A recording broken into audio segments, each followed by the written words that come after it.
This podcast is sponsored by nobody.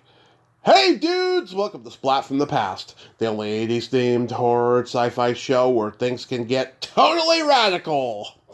Now today, I have a guest. It's been a long time coming, and I'm so glad it's finally going to happen. I'm going to be talking to Jocelyn Jones. She is the daughter of legendary character actor Henry Jones, and she played the final girl, Molly, in the 1979 David Schmoller and Charlie Band horror classic Tourist Trap, turning its 45th anniversary. She will be my third guest from that. And she was also the sexy and deadly hitchhiker in The Enforcer, the classic Dirty Harry movie. And she was in the Great Texas Dynamite Chase, which was directed by another guest of mine, Michael Pressman. And she was in The Other Side of the Mountain. She guest starred on Heck Ramsey, Marcus Welby, M.D., Cagney and Lacey. And she's also an acting teacher and an author. And we're going to talk about a lot of that stuff today, and I can't wait. I reached out to her in 2019 for the 40th anniversary of Tourist Trap, and I didn't hear back and decided to try again recently, and lo and behold, here we are. So, here is my interview with Jocelyn Jones.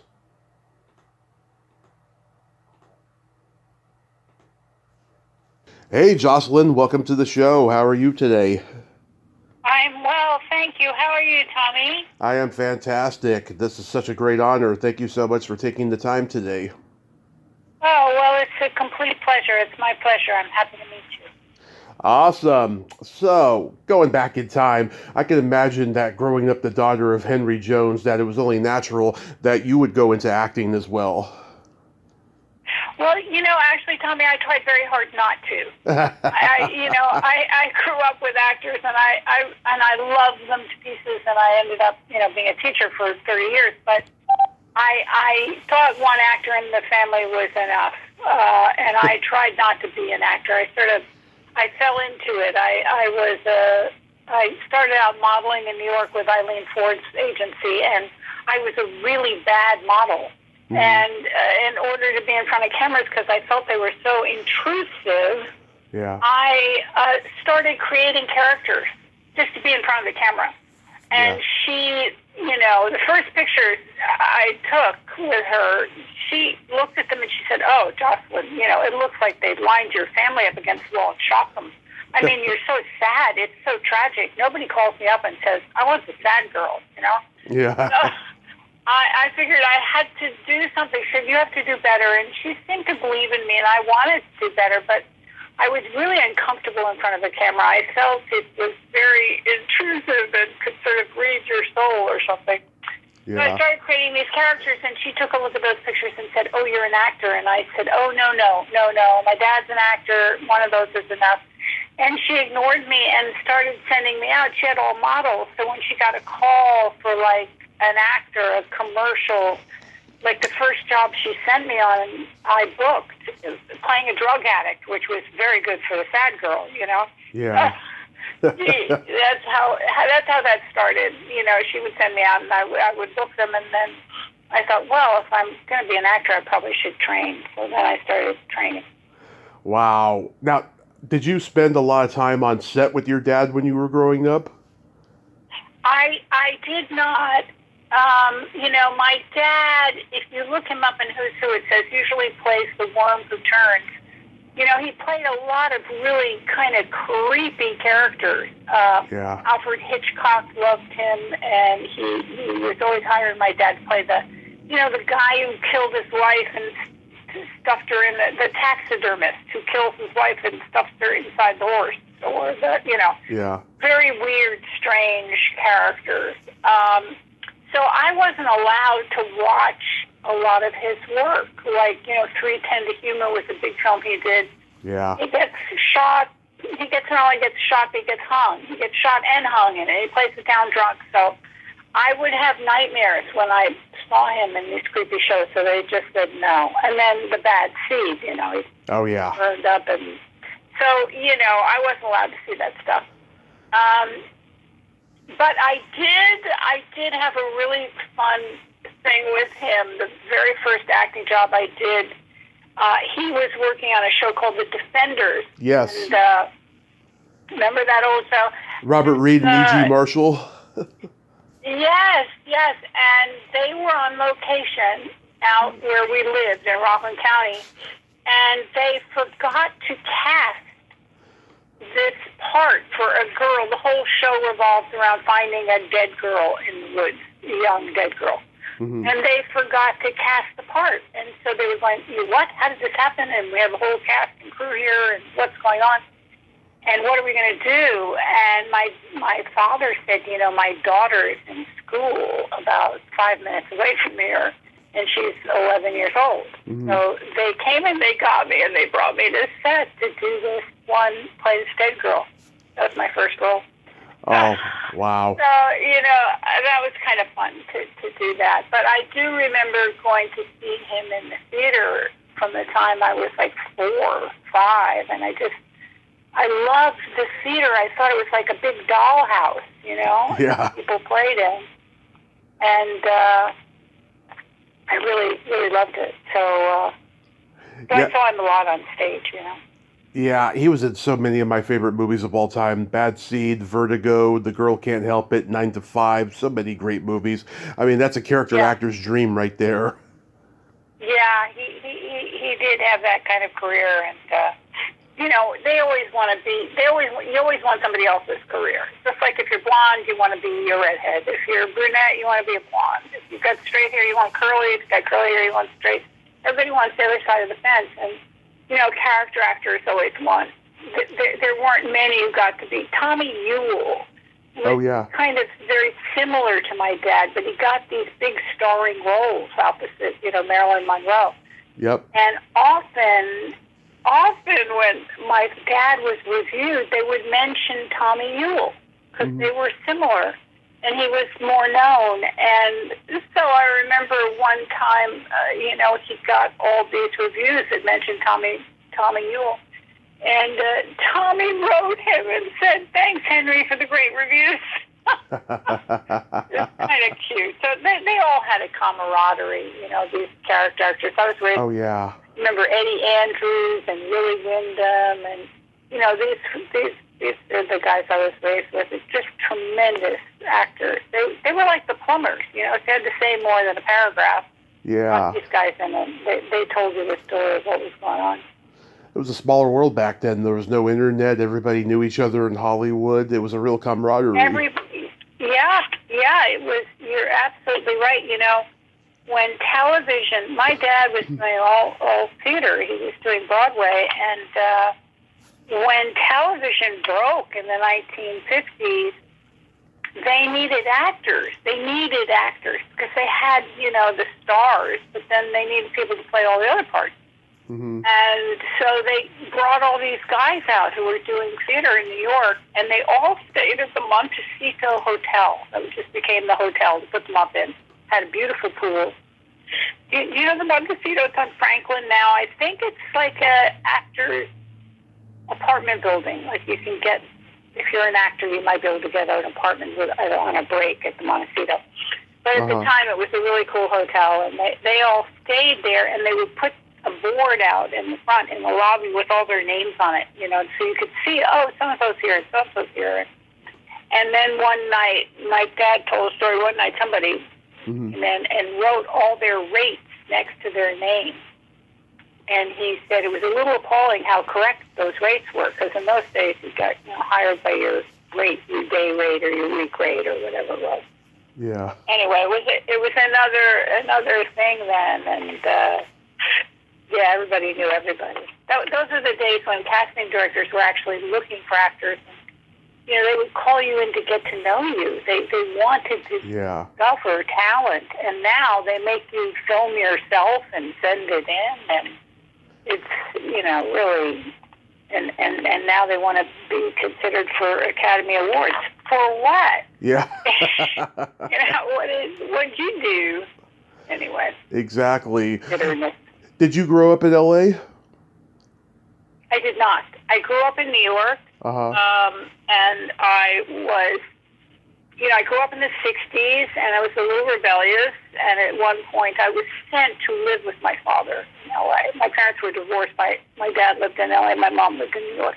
Okay. So I kind of got shuffled back and forth when one parent said, I can't deal with her, you deal with her. So I came out to L.A. a lot to stay with my dad, who I loved. I was really devoted to him. He was very decent. He was very good for me when I was a teen. He would talk to me rather than just yell at me. He'd say, well, what's going on? What do you want? Yeah. What do you want? Let's talk about what you want. Let's figure out how to get that. So he was good. He would be the first one to tell you that, he was not great around children. My brother used to say, Henry doesn't really like kids until they're old enough to talk to them about the theater. Which was so true. So when you're in New York, is that when you're studying with Sanford Meisner and Lee Strasberg? Well, I studied with Sandy in New York at the neighborhood playhouse, and I studied with Lee in L.A. at the Strasberg Institute. Yeah. So, yeah. I know that you studied with Milton Casellas. I've talked to many of his students. Who was in your class? In my class with Milton? Yeah. Oh, a whole bunch of people. Buddy Swayze. I loved Donnie. Buddy Swayze and his brother Donnie. And Lisa. They were all in class. And, Lisa Pesha? There for a long time. Lisa Pesha was there, yeah, but Lisa, who was married to Swayze. Oh, okay. And Sandra Curry was there? Yeah. How do you know all these people? I've interviewed them all. I've been fans of their work forever. Oh, that's great. That's great. Yeah. A lot of great people. That was really an incredible time in our lives. Yeah. I'm actually sitting in front of this beautiful painting of Milton. He was a very talented painter, and I had grown up in the art world in the East Coast, and so I helped him at several of his shows sell his work because he was very, very talented. He could have been a painter. Yeah. He was a painter, but he could have been an important painter. He was very talented. So, anyway, those were some times because those classes had such talent in them. Some of the best work I ever saw was in class, even more than the theater. I mean, it wasn't your run-of-the-mill acting class. I mean, like my classes, the cornerstone was you rehearsed the piece and you didn't put up a scene until you were ready, to shoot it. Otherwise, you can't get a critique on what you don't know. You're just going to get a critique on what you didn't take the time to do, Yeah. So yeah, those were the days. So according to IMDb, your first TV credit in adulthood was Marcus Welby, MD. It was. Yeah. Anything about that stand out? About Marcus Welby? Yeah. I was in, there was a wonderful actress in that. I can't remember. I don't know what else was on my credits, but Chad Everett was on there. Oh, no, that was Medical Center. James Brolin.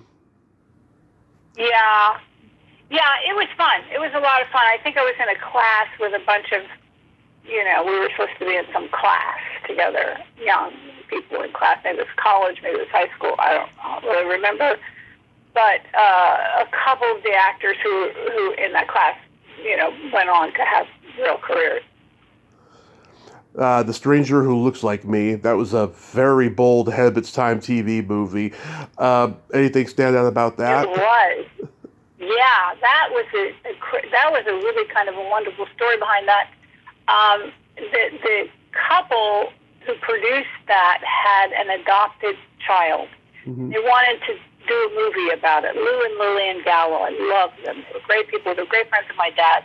And they wanted to do a film about adopted kids. And so I don't know who wrote it, but anyway, they produced that film. And Beau Bridges and Meredith Baxter Burney sort of fall in love, and they're both adopted. Yeah. One of them doesn't want to know, who their parents are, and one of them wants to know who their birth parents are.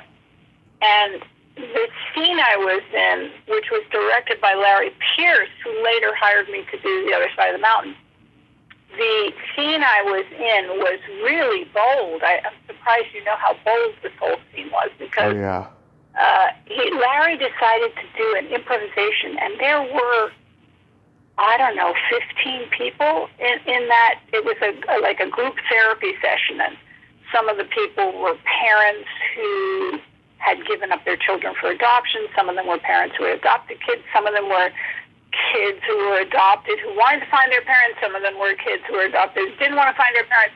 That's a bold thing to do. I mean, I love improvisation, but to do a jump improv with 15 people and cover it, on camera and try to match it and cut it, and they cut it almost out of the piece, and I'm pretty sure it's because it was just too complicated. And then later, I saw something on television, and I tuned in, and there was the whole scene. They'd cut it. They tried to put it together as a scene.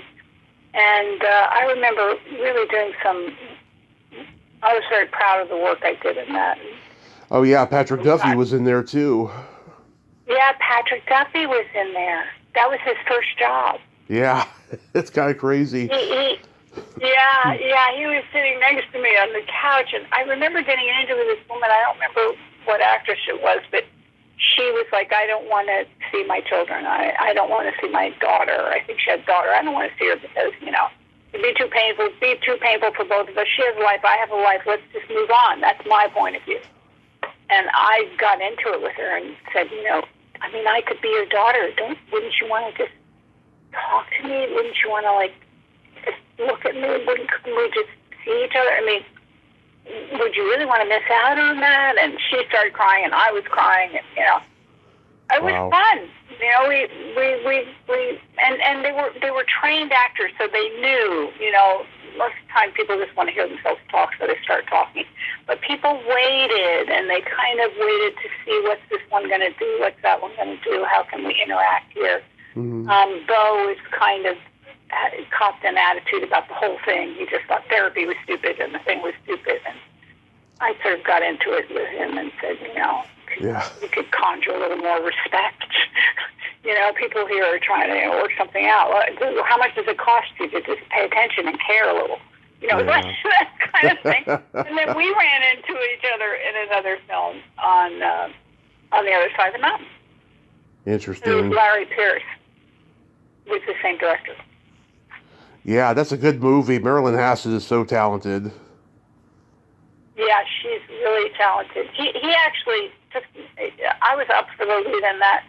Mm-hmm. And then he and Marilyn, they had a relationship. That's how it was in those days. You'd go up for, I did a film with Clint Eastwood. Clint had seen a movie I made for very little money. We were doing these low-budget films. You could make a movie for $100,000, $200,000. Yeah. And it looked like, a $10 million movie now. So we made this movie. I think it was kind of pre-Thelma and Louise. If you look at this movie, which is The Great Texas Dynamite Chase, I love that movie. Yeah. Originally, it was called Dynamite Women, which I think is the best title of all. But somehow it turned out to be The Great Texas Dynamite Chase. And Clint had seen that and really admired it, and because he knew, Larry, the guy who directed it, is a good friend of mine. His name is Michael Pressman. Yep, Michael Pressman. I've had him on. Yeah, Michael. Yeah, he went on to have a big career, and I still see Michael. He's so sweet.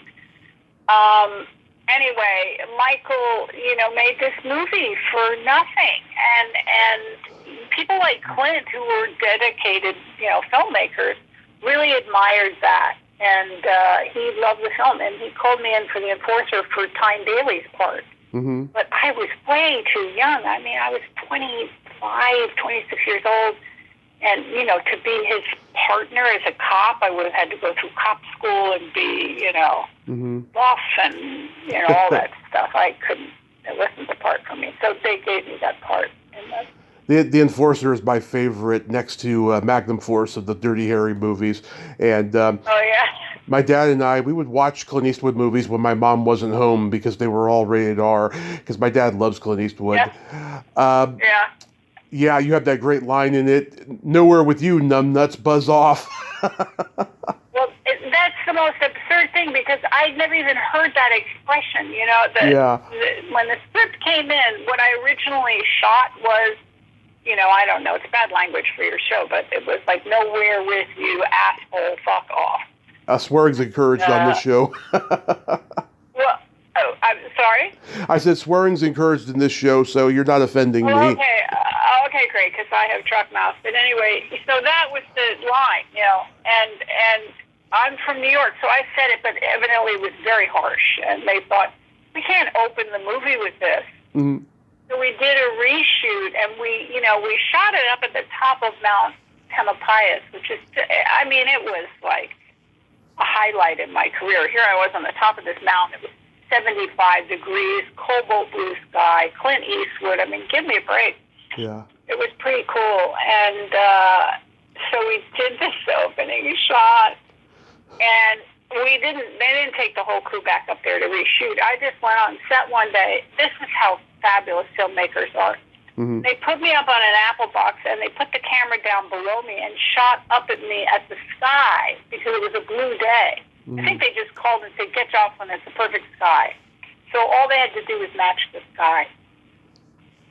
And they came up with it. I said, do you want me to say nowhere with you, numbnuts? Numbnuts? Yeah. What is numbnuts? Is that like a boys' locker room slang thing? Oh, yeah. It's been around forever. Yeah. I don't hear it much anymore, but back in the day, it was popular. Yeah, but I think it's a guy's thing, you know, yeah. Which was kind of cool that a girl said it, I guess. I don't know. But I think it's kind of a guy's thing. I mean, I was from New York. I'd never heard numbnuts. So, you know, I said it, but it followed me. I mean, I remember being in a market one time, and the guy came up and went, oh, numbnuts, nowhere with you, numbnuts. And I went, okay, thank you. So yeah, that movie, they're some of their cult movies, and you know, these are cult movies. Was that shot in San Francisco? What? Was that shot in San Francisco? Yeah. Yeah. Because that's where I'm from, and I know that they were all shot there, and that's where Clint's from. Yeah. Yeah. Oh my God. He was very comfortable up there, and you know, I don't know if you know that about him, but you know, he's a very, very generous human being, and he brought all those people up in the industry. The coffee guy, he would then, you know, raise the coffee guy up to this, and before you know it, he was a producer, and he was a director, and like Jim Fargo directed The Enforcer. That was his first film. Yeah, and you know, that was all Clint. And he's very. Like, I saw this girl in a movie, and the director shot this movie at $200,000. I love this girl. I want her in my movie. How can we? You know what I mean? It was, that's how it was then. It was really great. Yeah, he's very generous, and he's also very organized. Like when he directs a movie, he'll finish days before schedule was supposed to end. Yes. I mean, he's that good. Yes. Yeah, he doesn't mess around. He moves the thing through, whether he's directing it or whether he's producing it. There's not. And you know what else? I just remember this. Nobody wears makeup. Yeah. Nobody wears makeup. You might wear a little eye makeup or a little lipstick or something if you're a girl, but you wear no makeup on your face because he doesn't wear any makeup. And so they do it all with the camera, and everybody looks great. But nobody's wearing any makeup, which I've never done anything where you didn't have to do full-on pancake makeup, whether it was on stage or in front of camera. So. Well, Harry Callahan is a real fighter and a man's man, so of course he's not going to wear makeup. Well, you know, actors wear makeup. I mean, some of the roughest, toughest of them, they wear makeup because otherwise the lights wash them out, blah, blah, blah, blah. Yeah. But, you know, they wear makeup, but he didn't want to wear makeup, but he figured out some way with lighting to shoot that everybody looks great, but nobody's wearing any base. So when you made the Great Texas Dynamite Chase, did you get along with Claudia Jennings? Oh yeah, you know, she had a troubled life. Yeah. That was kind of sad. She had a troubled life, and a lot of people were doing cocaine at the time. She was a little wrapped up in that, and yeah.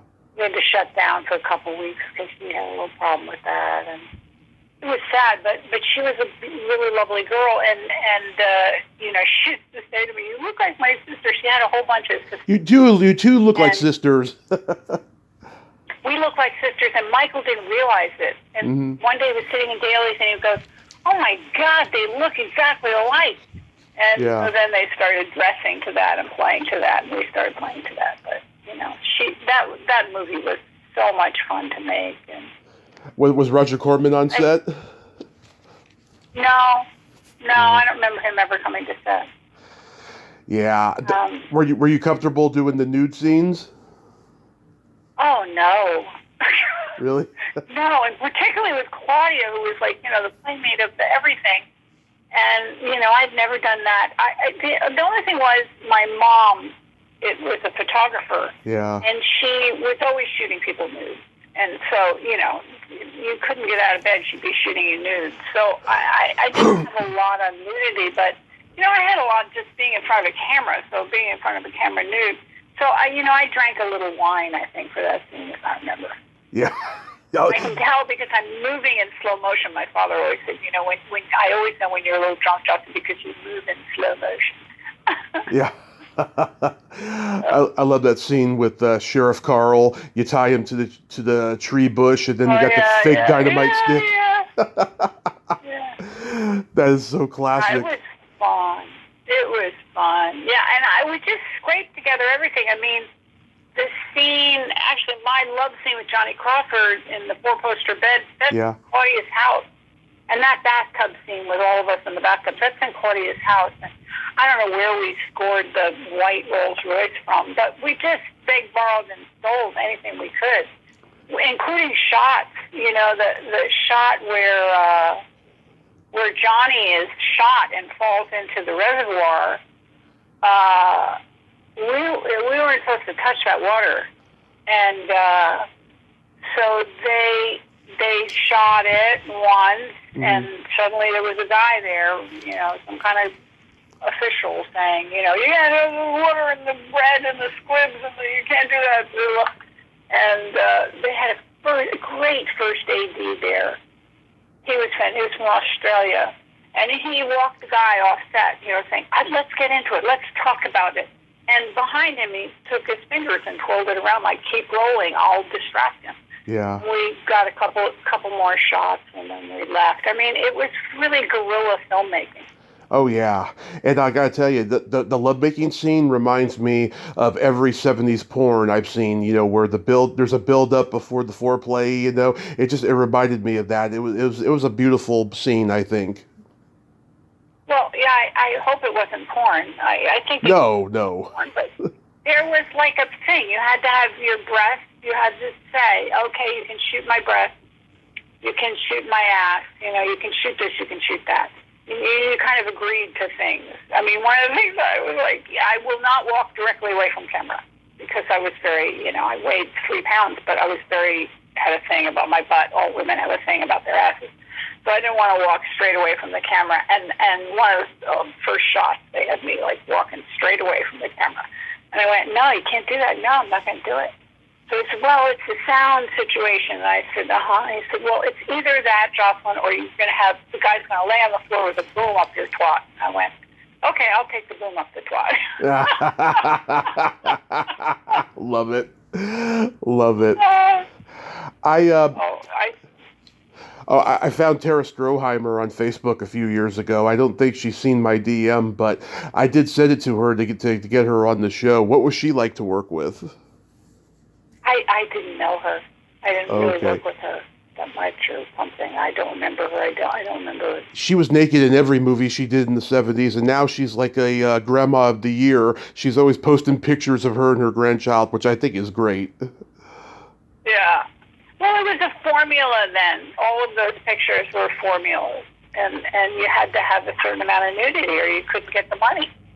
Absolutely. And of course, Claudia didn't, for some reason, I had to do a whole bunch of promo without Claudia.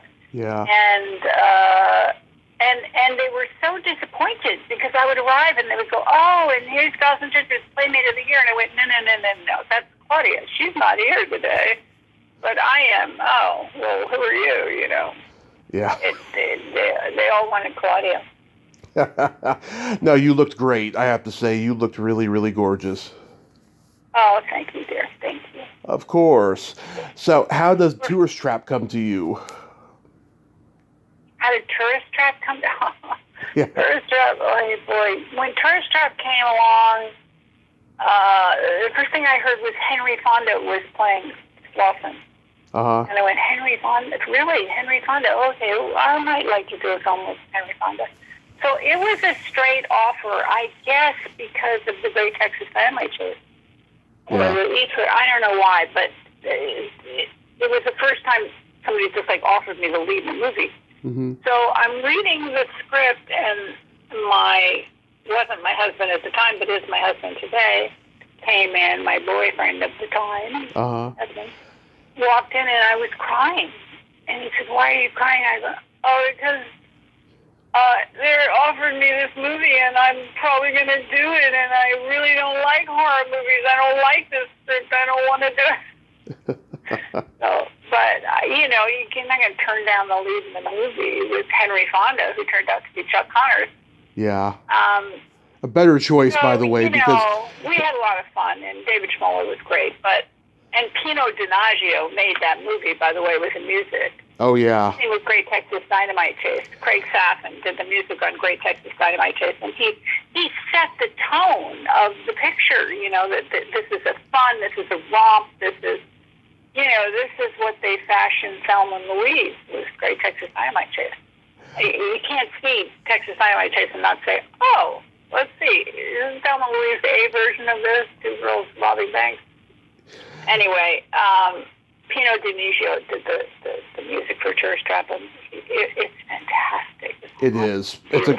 Charlie Band in all his movies, he always has great music, and he usually has his brother, but for some reason, Mr.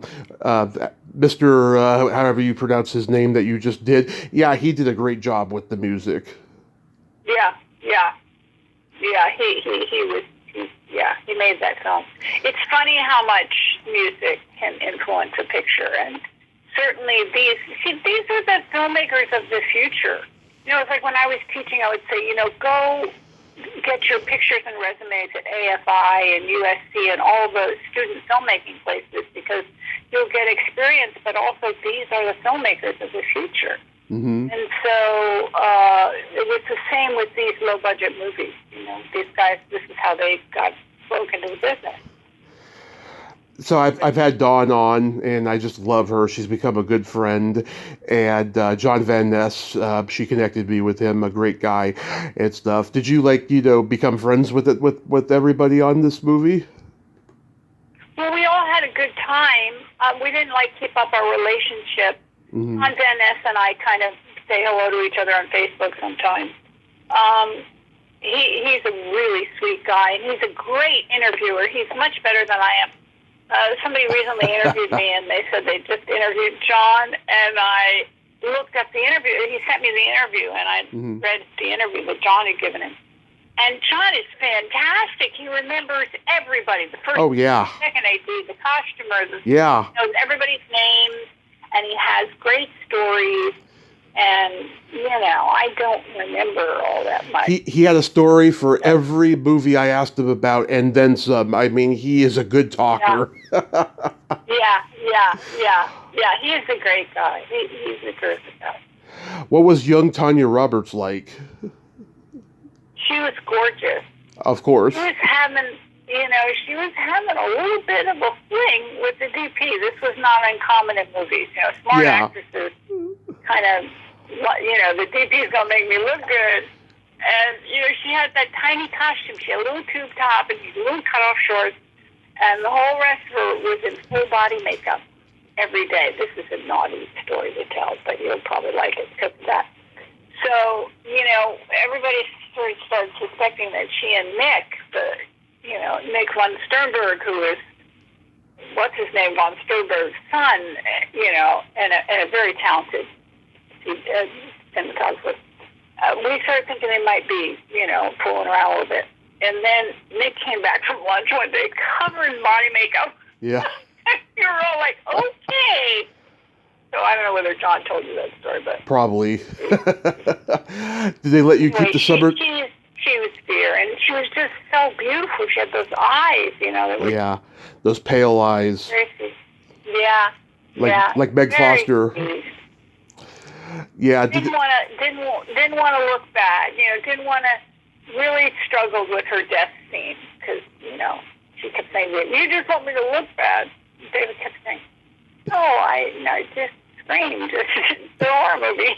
Gotta die good." Anyway. Did they let you keep the summertime hat? Did they what? Did they let you keep that summertime hat? Oh God, I don't know, Molly. Yeah, you had that like round summertime hat, like in the beginning of the movie. Oh yeah. That little. I don't know what happened to that hat, but that dress, man, I wanted to burn that dress. When you do a movie and you have to be in the same clothes as the whole movie, that's not really fun. Yeah. Costumes are really fun, and we have to wear the same thing in that same stupid white dress. I had to go in the water in that dress. I was in that water so long, I can't tell you. It was freezing. There's a whole story about it. It was freezing cold? Yeah, I think Dawn told me it was cold. Oh, it was insane. I mean,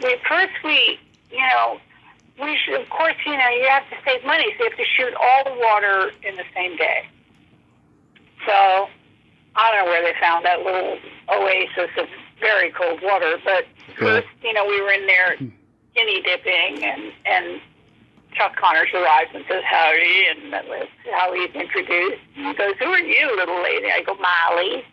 And Pino, that's what Pino would do with music. He started what's called the love theme between Chuck and I. So every time Chuck and I were together, this sweet music started to seep into the scene. And then later, I don't know, he's trying to kill me in the water. I don't know what's going on between the two of us in the water, but he's in the water and I'm in the water. And I think we go from the water to he carries me up to the attic before. Yes. Yeah, I think we go from the water to the attic. But anyway, I was in the water all day. I was in the water in the morning with the girls, and I was in the water all night with Chuck and I. And, they called a rap. David Schmoller called a rap. And, I don't know whether like makeup people and wardrobe women, they're like your mom. They're very protective, Mm-hmm. They could be like cranky because they can't leave set until you do. So, it's not 1 o'clock in the morning. She needs the dress. She's got to take that dress and do things to that dress for the next day's shooting. So, but meanwhile, she was like, "Mom, I got back to the trailer," and she was like, "I have a hot shower running. Here's a shot of whiskey." And, she's like, "Drink this whiskey, get in the shower, strip my clothes off, hot shower." And next thing you know, there's a little tap at the door. And it's the second AD. And he goes, "We need Jocelyn back on set." And I could hear her. She was like, "No. Yeah. What are you, crazy? You called a rap. Wait, she's in the shower. No, you called her rap. She's not going back in the water. Yeah. You had your shot. No, she's not going back in the water." Okay, he goes away. Next, the first and second AD, then the first AD. David says it won't take long. He's really sorry. He knows. He called a rap. She goes, "Bad form, man. Bad form. Just tell him. It's his first picture. He doesn't know. You can't call a rap and then have people come back. That's not okay. So go away." So she kept chasing them away. And finally, David came, and I was out of the shower. I went, "David, I've been at this about 16 hours now, and I think I'm done. And I've had several shots of whiskey and a hot shower, and I want to go home now." He said, "It won't take long." That's what I said. I said, "No, David, you have to learn something. You call a rap, it's a rap, it's over." David goes away. Next thing I know, all of the producers go tap, tap, tap on the door. "Jocelyn, it won't take long. Even Chuck wants you to do." I go, yeah, right. Okay, well, Chuck is in a wetsuit, and I'm in a little white dress. So I'm not putting that little wet white dress back on my body and going back in the water. Next thing I know, Chuck comes. Chuck comes. I go, "Fuck you, Chuck. You have a wetsuit." He goes, "Jocelyn, you're such a pro. You're such a pro. It's for the picture. You're the greatest pro. I could do 5 movies with you in the time it takes one movie. You're so fast. You just need. They don't have a shot, honey. They don't. It's for the movie." I go, "Okay." And meanwhile, meanwhile, the girl, the wardrobe mistress, Yeah. whispers in my ear, ask for a stunt adjustment. And I look at her like, what's a stunt adjustment? And Chuck overhears her and he goes, yeah, ask for a stunt adjustment. So I turn to the producers. I go, I want a stunt adjustment. I have no idea what this is. Yeah. I want a stunt adjustment. So they all circle outside and we hear them, oh, what's a stunt adjustment? I don't know, because they're all new. They're just making their first movie. So they look it up, or I don't know what they do, but they say, okay, you have a stunt adjustment. 6 months later, I get this sizable check in the mail. Yeah. And I call my agent and I go, what is this? And he goes, that's your stunt adjustment, baby. Oh, that's so awesome. Adjustment is a big check is what it is. That ending, oh my God, it's so disturbing. I mean, first you hammer him, and then cut away to, you driving off with the mannequins. I mean, it's not easy making a horror movie scary when it's rated PG, but that movie is a really good pull off at being a scary movie at PG. Yeah. Oh, it's so, well, I'll tell you a little story about that last shot. Mm-hmm. So, first day on set, David comes to me and he says, there's been a little problem. I go, uh-huh. He goes, so we're switching the scene. I go, uh-huh. I like to be prepared. Mm-hmm. He said, yeah, well, we're going to shoot the last scene first. We're going to bring the Jeep around the curve here. We're all set up for the last shot. I said, are you out of your mind? So you want me to shoot the last? You never shoot in sequence, but I thought I would have a little runway up to driving my friends who are puppets in the back seat, having gone completely crazy from hatcheting some dude to death. Yeah. So I was like, I don't, really, first day, first shot of, so that was the first shot. And I decided, I'm like very big on training. So I decided, so what is the basis of this? I'm crazy. So what is crazy? Crazy is people whose reality is different from everybody else's reality. Okay, so how am I going to fuck with the reality here? Okay, here's the reality. Yeah. My friends are puppets. They're in the back of an open Jeep, and I'm driving away having hatched the guy to death. What is my reality? It's opposite of that. That's what crazy is. So, okay, my reality is I'm going to a birthday party. I'm 7 years old, and my best friends are in the back of this Jeep, and they gave me this Jeep to drive to my birthday party. So I'm having a great time. Yeah. So that's how I got through that shot. Oh, that's so awesome. Do you remember doing an episode of Heck Ramsey with Richard Boone and Harry Morgan? Yeah, I do. Yeah. Well, Harry Morgan, that was very, very early in my career. Harry Morgan was just a beautiful, beautiful, beautiful guy. I think he was directing as well. Yes. And he was a great friend of my dad. And so he wanted to have a great shot of me for my dad. And that, it's like the first kind of big show I did, and it was a period piece, and it had a lot of hair and makeup. And I was in the hair and makeup, and the woman was late, and she was taking too long. And they were waiting for me. I kept saying, I kept hearing the AD come by and saying, we're waiting on Jocelyn, we're waiting on Jocelyn. And I was panicked. I was like, they can't wait on me. You don't understand. They can't wait on me. I don't want any hair. Just shove it under a hat, I don't need any makeup. I just need to get out of here. I can't have a company waiting for me. Mm-hmm. And so she was going, but it's my work too. And she was doing her corkscrews or whatever the fuck she was doing. I was so mad at her. So finally, we battled it out, and I said, I'm out of here. You got another one thing you can do, and then I'm out of here. And I step out of the makeup trailer, and I get into a car, and we're driving up to this shot is at the top of the mountain. And the first thing we do is pass Richard Boone, whose trailer is in the woods, kind of. You thought he was a little crazy by that time. And he is roaring drunk. I mean, just roaring drunk and raving outside the trailer. And I go, okay, that's going to be interesting. And then we get up to the top of the mountain, and there are 150 people waiting for me so they can get this shot. Mm-hmm. I said, in my life, this will never happen again. Ever since then, if I'm doing a play, I'm at the theater 2.5, 3 hours early. If I'm on set, I'm there 2.5, 3 hours early. I just, that just sent me over the rainbow. Anyway, they put me in a horse and carriage, Mm-hmm. and Harry Morgan set the shot up. It took so long, and lighting, and the this and the that, and he took this close-up, which was ridiculous because I didn't really have a part. I don't even know if I had any words. I had very little things. Mm-hmm. And but he took a close-up, and then as I was leaving that day, he came up to me and whispered in my ear, "That was for your daddy." I thought it was the cutest thing ever.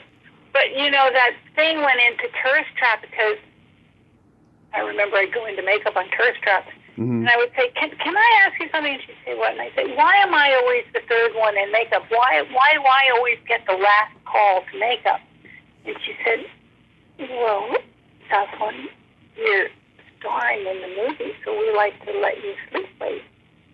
I went, oh, that's very nice. That's very nice. Yeah. But since I'm starring in the movie, could I be the first one in makeup? Because I panic. I don't like people waiting for me. I'd rather be here 2 hours early and be the first one in makeup than sleep in and be the last one.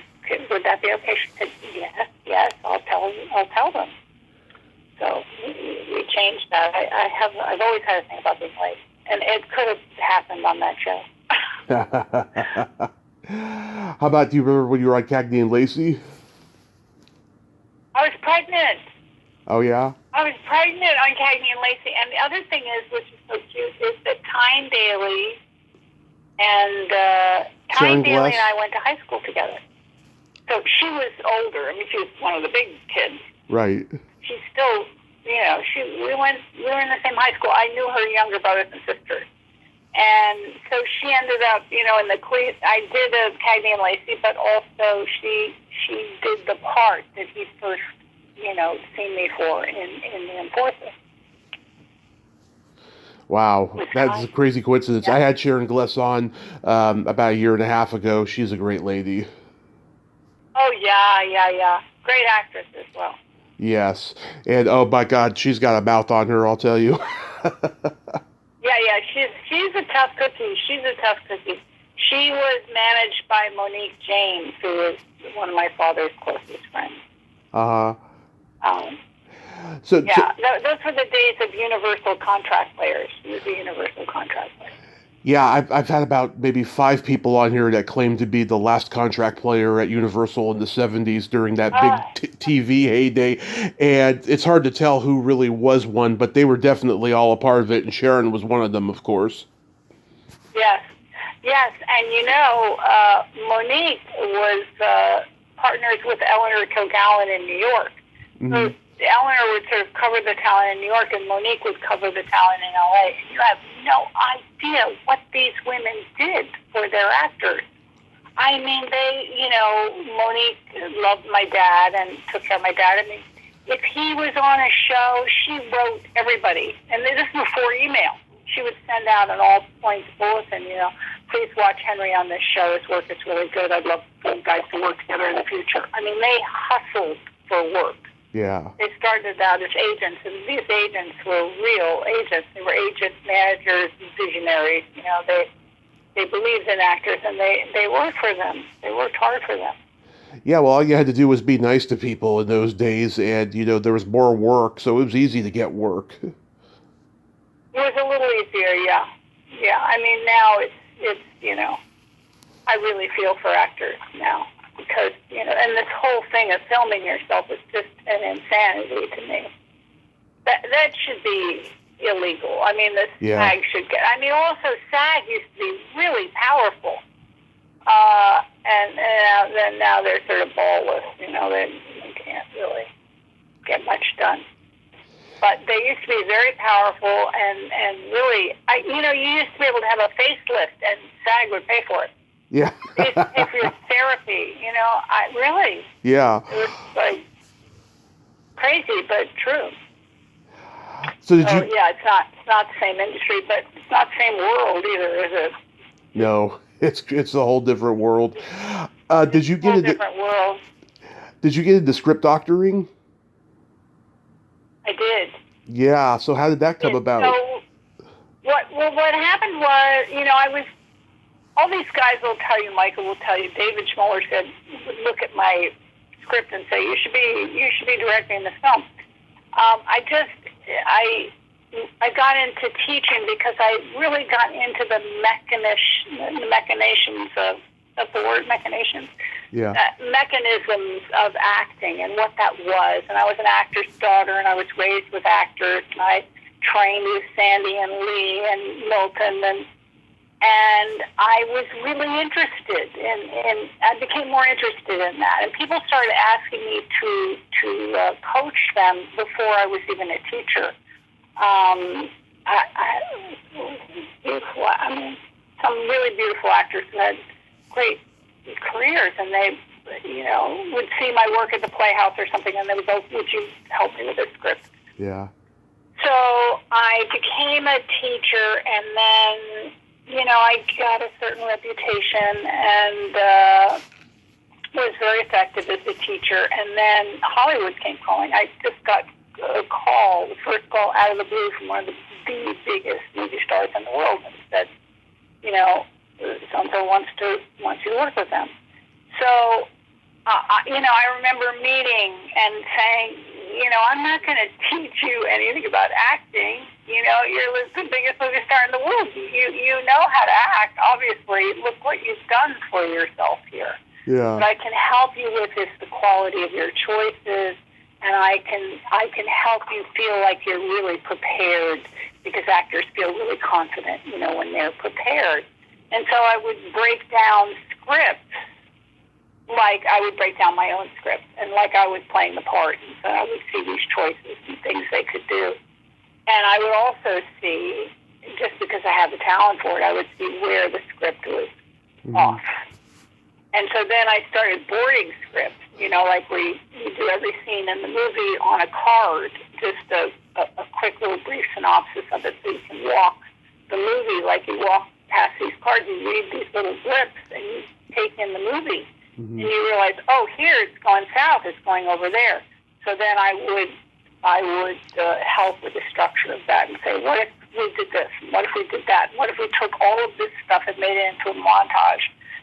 So that's one way I script doctored. I literally worked on the script and the structure of the script and took things out and replaced them with other things, which is very hard, unless you're a very big movie star, because you're messing with the writer. And the only people more sensitive in the film industry than actors are writers. But the other thing I did, I have a client who's Academy Award winning, huge guy, and he would have it in his contract that he could rewrite his scenes. And then he would call me and send me the material, and I would rewrite his scenes. Because I could add actors' choices in there, and I don't know, I just was good at helping them have more fun with the part and making the parts more unusual. So I've done everything from, and then people learned about that, and then they would send me things, and I would help them and fix them and stuff like that. So now I don't have a class. I had a class for 30 years.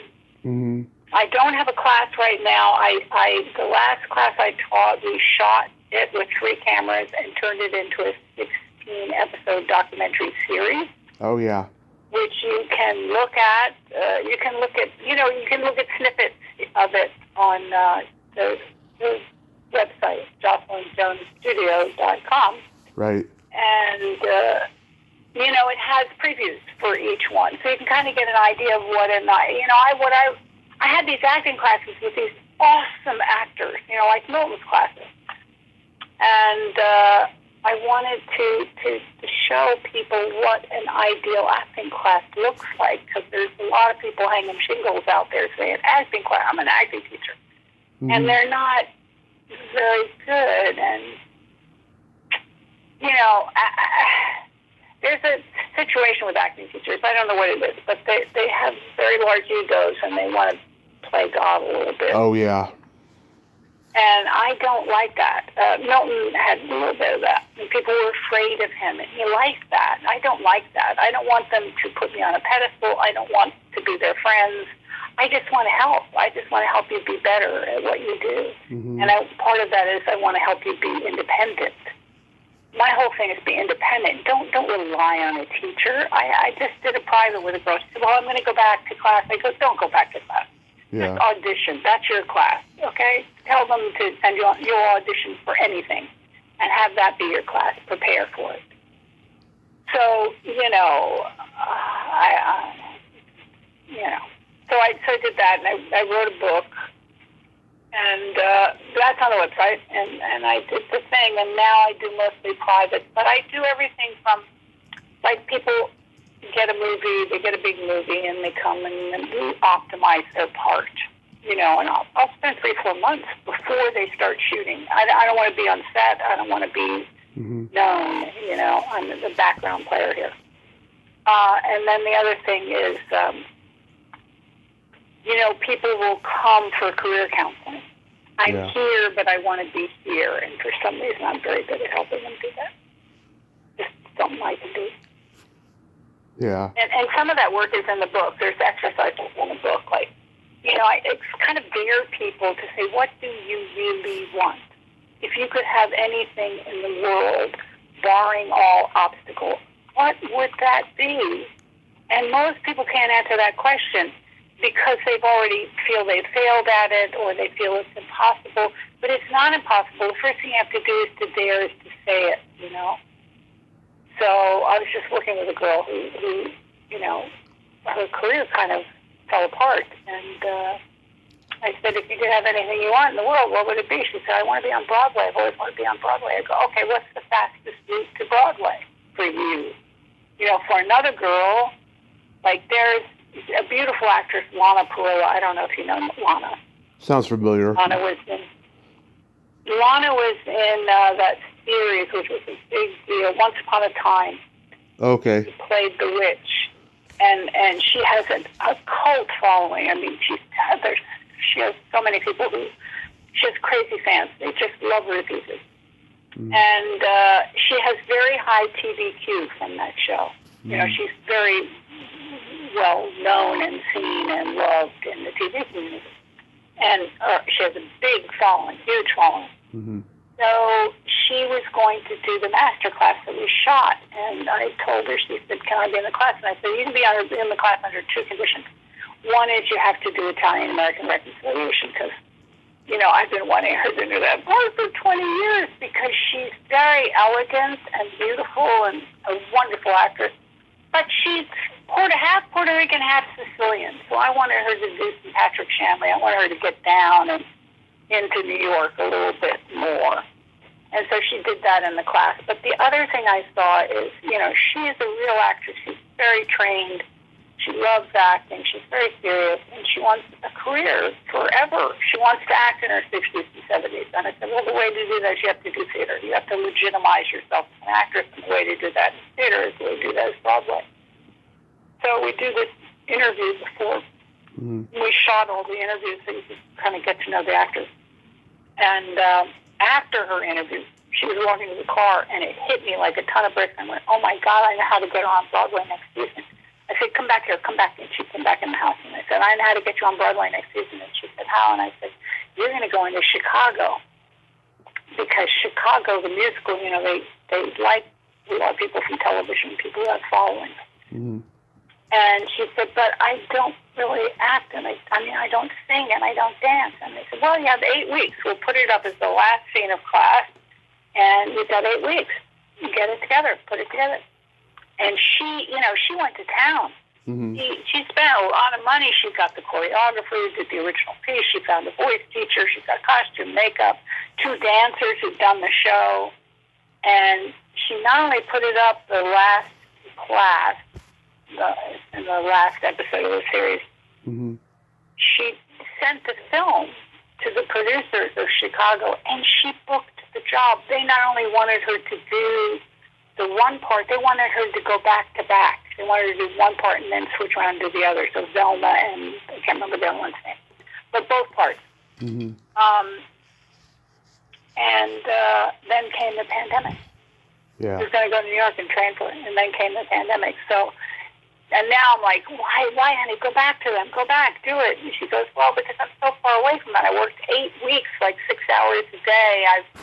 It's hard work, dancers. It's hard work. So she feels like she have to get back in shape before she starts. I said, you'll get in that shape on rehearsal.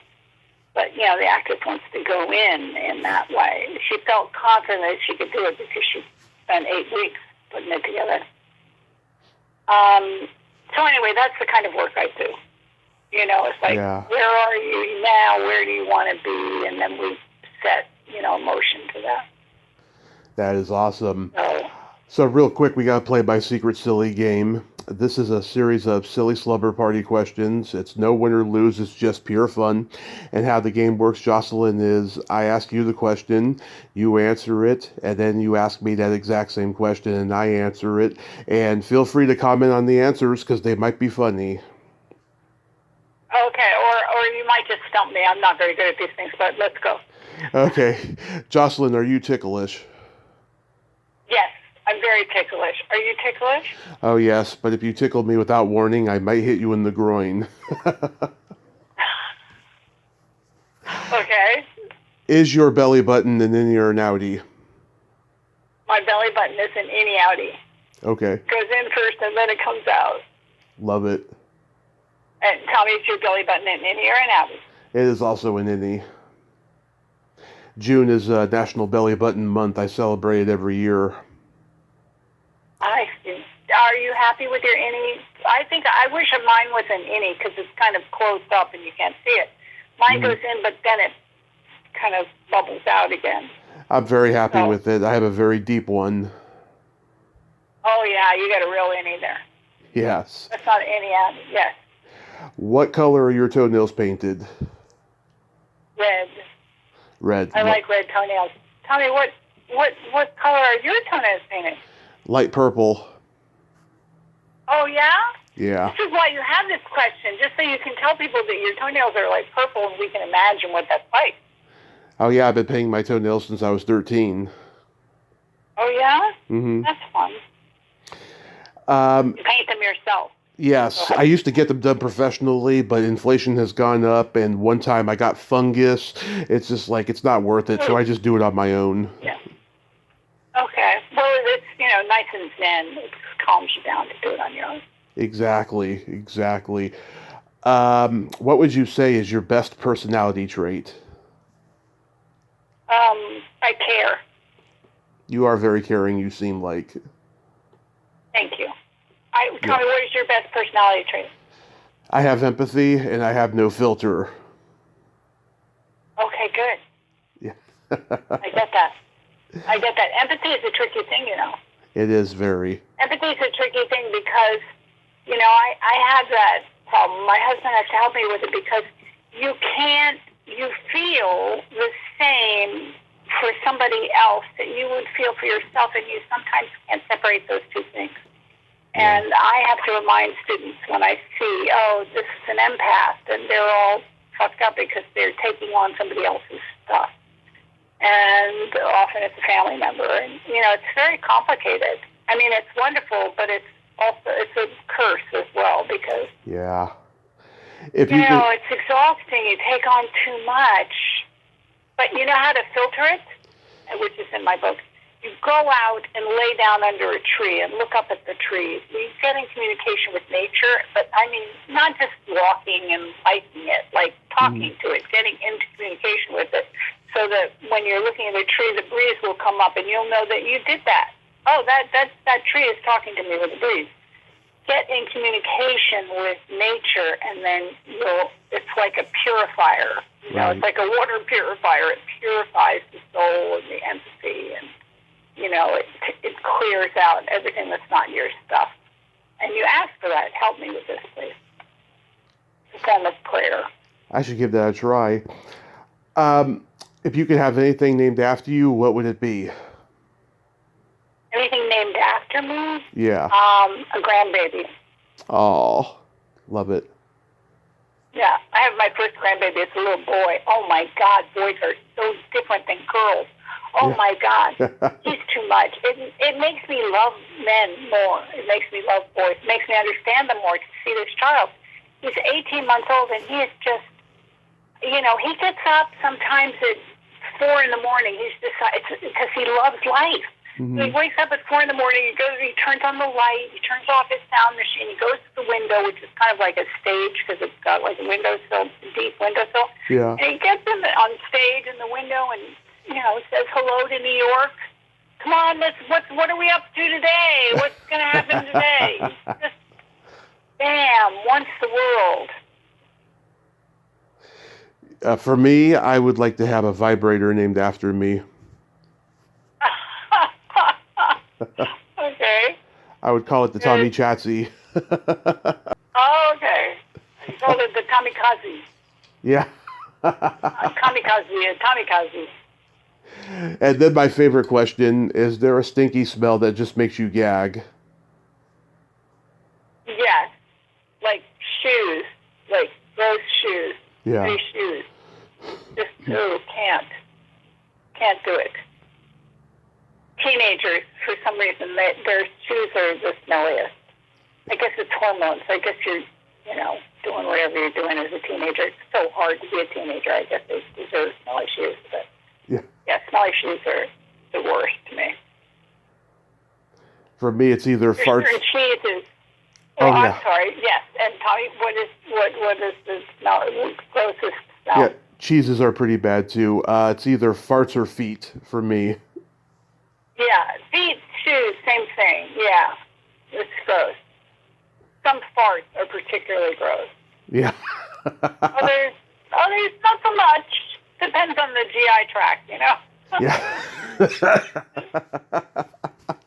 Yeah. Jocelyn, thank you so much for coming on today. You are just so wonderful, and I'm glad you do what you do.